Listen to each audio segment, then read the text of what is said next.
재원은 다음과 같은 방법으로 지급 대상을 확대해서 전 도민에게 재난지원금을 지급하기로 결정했습니다.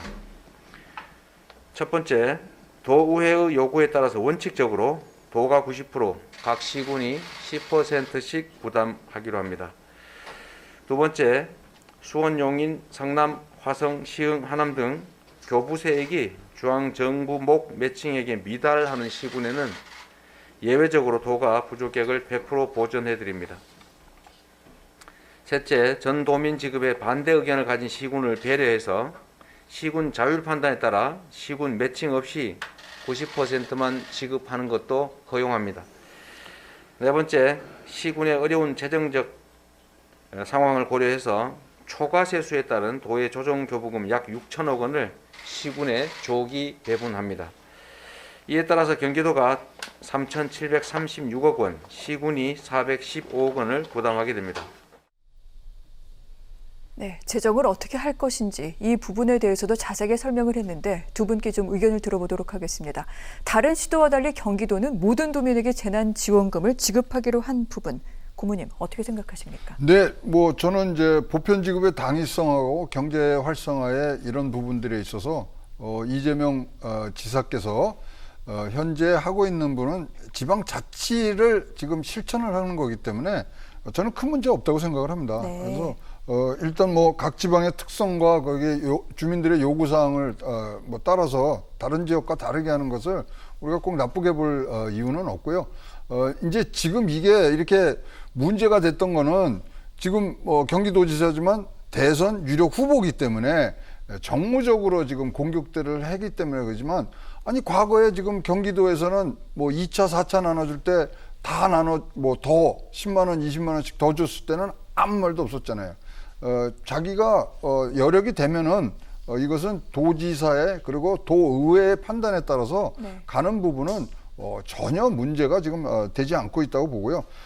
진짜로 이재명 지사가 지금 좀 격해서 말씀하시면 아니 돈 있으면 다른 도도 하라 그런 부분들이 있는데, 어쨌든 간에 지금 이 경기도는요 부동산 거래세하고 그다음에 지방소비세 해갖고 초과세수가 1.7조 원이 더 거쳤습니다. 네. 그러면 쓸 수 있는 권한은 오롯이 도지사와 도의회에 있기 때문에 이 부분 저는 특히 따로 정치적으로 또 정무적으로 좀 대선공학적으로 비난을 해야 될 사안은 절대 아니라고 보여집니다. 알겠습니다. 보편 지급이라는 부분에 대해서 비난받을 일이 아니다라고 말씀을 하셨는데 평론가님 어떻게 생각하십니까?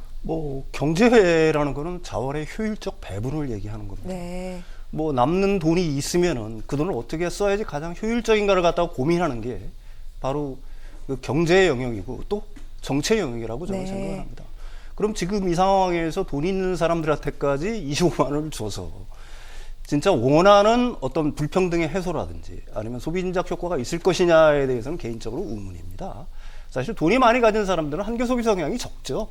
돈이 적은 사람들한테 돈 25만 원에 한 10만 원 더 얹어주면 이 사람들 금방 씁니다.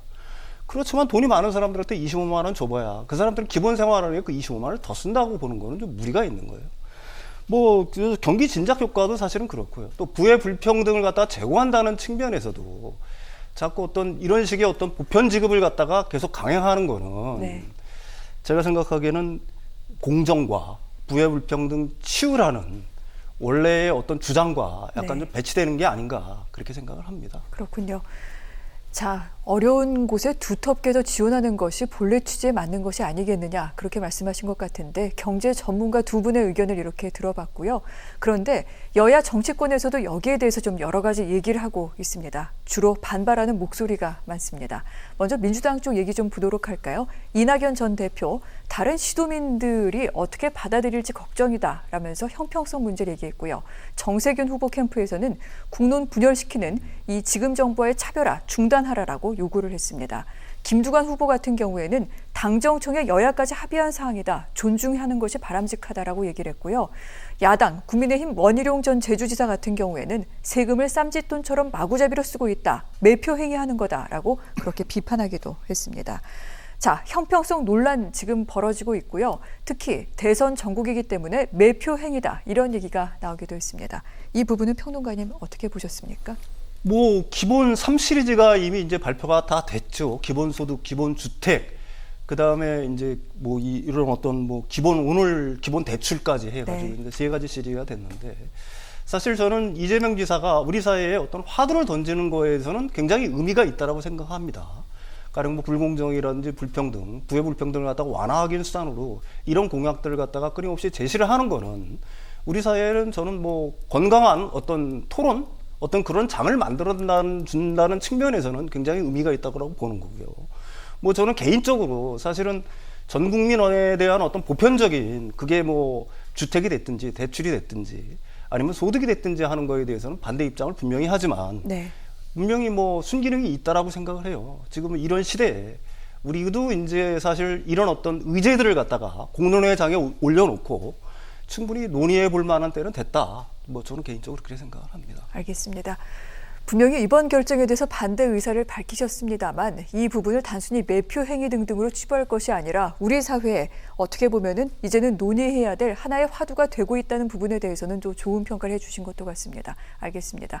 이 부분 한번 좀 짚어보도록 하겠습니다. 아까 이재명 지사 같은 경우에 상당히 그 재정 부분에 대해서 꼼꼼하게 얘기를 하기도 했는데, 물론 뭐 초과 세수가 많다고는 합니다만 이 재정 등등 사실 또 기초지자체 차원에서는 어려운 곳들도 있긴 합니다. 어떻게 봐야 될까요, 고모님? 뭐 이제 기본 소득, 기본 주택, 기본 금융, 그다음에 이렇게 전 도민에게 지급하는 부분, 이런 것들이 다 사실 재원이 어떻게 나오느냐에 이제 결론적으로 붙는데, 사실 뭐 우리 뭐 공자 말씀 제가 따와서 죄송합니다만은 공자가 이런 말을 해요. 회사 후 소라 그럽니다. 그러니까 그림을 그리는 일, 그림을 그리는 일은 하얀 천을 구해놓은 이후에 해야 된다. 이런 뜻으로 얘기를 한 게 있거든요. 회사 후소라고. 그렇다면은 사실 여러 가지 기본 뿐만 아니라 이번에 나와 있던 이런 뭐 전 도민 지급 뭐 이런 전체적인 것도 사실은 재정을 어떻게 하고 재원을 어떻게 한 것을 얘기를 하고 한다 그러면 사실 별 뭐 문제 없습니다. 지금 뭐 사실 뭐 매표행위 아니냐 그러면 뭐 100% 지급하는 게 매표, 그 12% 더 지급하는 게 매표행위면 그럼 정부도 매표행위 하는 거 아닙니까? 그다음에 당정청 합의 무시했다고 그러는데, 그렇다면은 왜 지방자치는 또 무시합니까? 말싸움뿐이거든요. 네. 재원이 있으면은 지금 지급할 수 있는 부분. 그래서 가장 지금 뭐 아까 세수도 얘기를 했지만 그런 부분들이 돼 있다면 회사 후소하는 마음으로 흰천 재원을 마련했다 그러면 그거는 써야 된다고 생각을 합니다. 아, 그렇군요. 정치권에 어떻게 보면 또 1차원적인 말싸움이다라고 얘기를 하실 수도 있을 것 같습니다. 이런 차원이 아니라 좀 더 큰 부분에 있어서 국민들을 위해 어떤 방향이 옳은 것인지 좀 정책적인 논의가 있었으면 좋겠다. 이렇게 좀 비판하신 걸로 알도록 하겠습니다. 조금 전 잠깐 짧게 얘기가 나왔었는데, 이재명 경기도지사 오늘 전 도민 재난지원금 지급에 앞서서 이번 주 초에 기본 시리즈 가운데 하나죠. 기본 금융과 관련된 공약을 발표하게 됐습니다. 이 부분도 좀 여쭤보도록 하겠습니다. 내용은 이렇습니다. 국민 누구에게나 다 1,000만 원 최대입니다. 1,000만 원을 장기간 10년에서 20년 동안 저리로 대출을 해주겠다는 겁니다. 마이너스 대출 형태로 수시로 입출금 할 수 있도록 하겠다. 어려운 사람들, 이 돈을 종잣돈으로 해서 그 어려움을 벗어날 수 있도록 그렇게 돕겠다라는 그런 공약을 내걸었는데, 이 정책 고모님께서는 어떻게 보십니까? 그러니까 이것도 아까 말씀드린 이제 연장선상에서 보면 기본 대출이 갈라 그러면 지금 국민 반이 쓴다 그러면 250조가 필요한 거고요. 그다음에 연간 300조에서 500조 정도가 필요한데 어디서 이것을 갖고 올 것이냐, 이것이 가장 중요한 거거든요. 그다음에 이렇게 저리로 가면요, 사실 이렇게 해서 굉장히 좋은 얘기로 듣지만 진짜로 대출을 받지 못할 수 있는 그런 한계 과정에서는요, 금융권에서 못 받습니다. 왜냐하면 저렇게 저리로 가면 금융권에서 이 사람은 부도를 날 수 있기 때문에 아예 받지를 못합니다. 그러면 결과적으로 굉장히 좋은 선의처럼 보이지만 금융권에서, 제도권 금융권에서 우리 서민들을 뭐 진짜로 몰아낼 수 있는 방향까지도 갈 수가 있기 때문에 이런 것들을 봐야 되고요. 그다음에 우리가 2018년도, 2014년도 한번 이런 것들을 해봤어요. 뭐 바꿔드림론이라든가 뭐 이런 것들을 해봤지만 네. 그 당시에도 사실 대위 변제율이 28.6%까지 올라가고요. 국민행복기금 기억나시죠? 그것도 1억 이상 된 사람들을 뭐 50% 탕감해주고 이렇게 하지만 도중 탈락하는 율이 17%가 넘거든요. 그러면 이것은 오롯이 민간 시중 기업에, 시중 은행에서 뭐 떠안아야 되는데 이거를 뭐 어떻게 할 거냐? 그러면 뭐 채권을 발행해서 할 거냐? 채권을 발행하는 순간 우리나라 시중 금리는 올라갈 수밖에 없거든요. 그러면 전 국민에게 또 이자 부담이 늘어나고, 그다음에 정부가 보증을 서준다. 정부 보증을 서줄 수 있지만 네. 정부 보증 서는 건 아까 말씀드린 대로 이러한 28.6배의 대입 연재주를 하면 이것은 다 오롯이 다 모든 사람의 세금으로 들어가는 거거든요. 그러니까 지금 기본에 대해서 굉장히 잘 얘기를 하고 있지만 이것을 어떻게 재원을 마련해서 네. 갈 수 있는가, 이것들을 갖춰야 이 기본 3정책이 진짜 어떤 칭찬을 받냐면 기본이 돼 있네, 이 소리가 나올 수 있게 해야 되는 부분들이 꼭 필요한 것 같고요. 지금 뭐 이런 기본 시리즈를 내놓으면서 굉장히 이제 자기의 어떤 행정의 추진력 같은 건 보여줬지만 네. 행정은 추진력이 아니라 행정은 완성도라고 보여지기 때문에 완성도를 조금 더 올리는, 그래서 많은 이런 재원들에 대한 우려를 없애주는 방향으로 좀 선회를 하시면 어떨까 보여집니다. 그렇군요.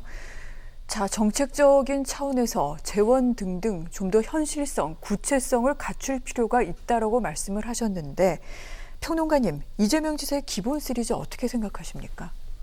뭐 저는 아까도 말씀드렸듯이 분명히 우리 사회에 어떤 하나의 의제, 화두를 던졌다는 점에서는 의미가 있다라고 저는 생각을 합니다. 네. 그렇지만은 뭐 제 개인적인 의견을 덧붙인다라고 하게 되면 아까도 말씀드렸듯이 진짜 공정한 게 무엇이냐. 우리 저 앞에 있는 사람과 저 뒤에 출발하는 사람과의 간격을 갖다가 동일선상에 놓고 출발을 시키는 게 과연 공정한 것이냐. 아니면은 차이를 두면서 집행을 하는 게 공정한 것이냐. 불평등을 치유하는 수단 역시 마찬가지가 될 수가 있겠죠. 또 지금 대출 역시 마찬가지입니다. 금융의 공공성을 갖다가 확대해야 된다는 데는 저는 뭐 개인적으로 동의를 분명히 합니다. 네. 그렇지만 금융의 목적은 자생력을 키우는 데 있다라고 생각을 합니다. 아직은 지금 여력이 좀 부족하지만 이 사람들이 얼마든지 홀로 설 수 있다. 아니면 더 발전할 수 있다. 이런 건 금융의 영역인 거고요. 사실 자생력이 없는 사람을 갖다가 금융 영역에 끌어들인다라고 하게 되면 그 사람을 사실은 망치는 거거든요. 그거는 복제의 영역이라고 얘기할 수가 네. 있겠죠. 뭐 말은 좋죠. 누구나 1,000만 원이 아닌데 사실 금융은 누구나 접근할 수 있어서는 사실 금융이 제 기능을 갖다가 발휘할 수는 분명히 없다라고 생각을 합니다. 그리고 금융의 공공성을 갖다 제고할 수 있는 건 지금도 상품들이 여러 가지가 있어요. 햇살론이라든지 뭐 미소금융이라든지 뭐 세이망홀씨라든지 이런 부분들을 좀 더 보강을 하고 또 강화를 하고, 그 다음에 이제 사실은 뭐 저는 기본 시리즈 중에서 제일 바라는 거는 사실 그거예요. 기본 노동. 누구나 노동을 할 수 있는 사회. 응? 그걸 갖다 보장해주는 사회. 네. 고용을 보장해주는 사회. 오히려 이게 우리 사회의 선순환을 충분히 일으킬 수 있는 거고, 그걸 좀 화두로 던져보면은 좀 신선한 충격이 되지 않을까. 뭐 저는 개인적으로 그렇게 생각을 합니다.